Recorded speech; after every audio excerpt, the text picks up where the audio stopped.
چونکا رہنا، کانسٹنٹلی ایسے باڈی کو مائنڈ کو لگنا کہ کچھ ہو سکتا ہے، اپنے پیچھے دیکھنا، اپنے ارد گرد کی سینسیشنز کو چیک کرنا، اپنے ارد گرد کے ماحول میں نظر رکھنا کہ کوئی تعاقب تو نہیں کر رہا، کچھ غلط تو نہیں ہونے والا.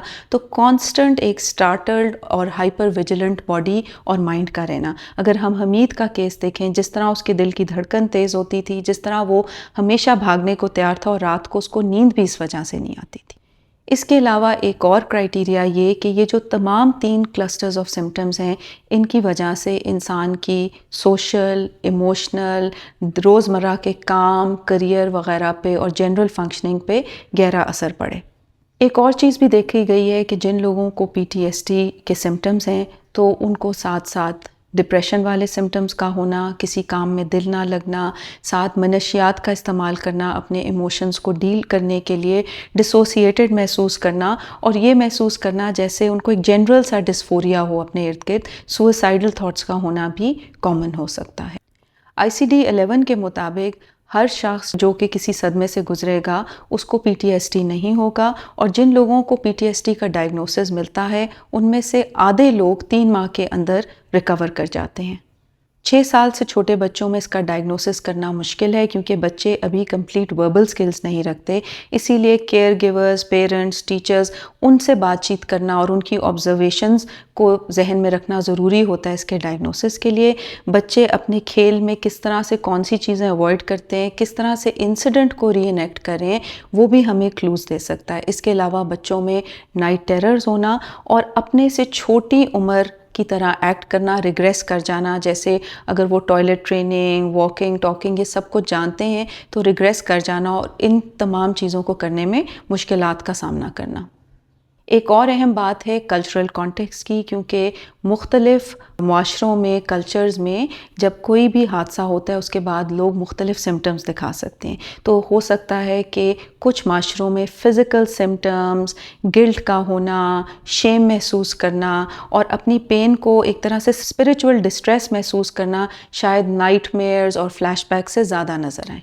مینٹل ہیلتھ کے مختلف ڈائگنوسٹک مینیولز میں PTSD پر زیادہ کام ویتنام وار کے بعد ہوا، جب دیکھا گیا کہ وہ لوگ جو وار کے بعد واپس آتے تھے تو ان میں ایک سیٹ آف سمٹمز نظر آتے تھے، اور پھر بعد میں یہ دیکھا گیا کہ یہ وار میں ہی نہیں مگر مختلف قسم کے حادثوں سے گزرنے کے بعد لوگوں میں یہ سمٹمز نظر آ سکتے ہیں. PTSD کے حوالے سے کچھ کنٹروورسی بھی موجود ہے.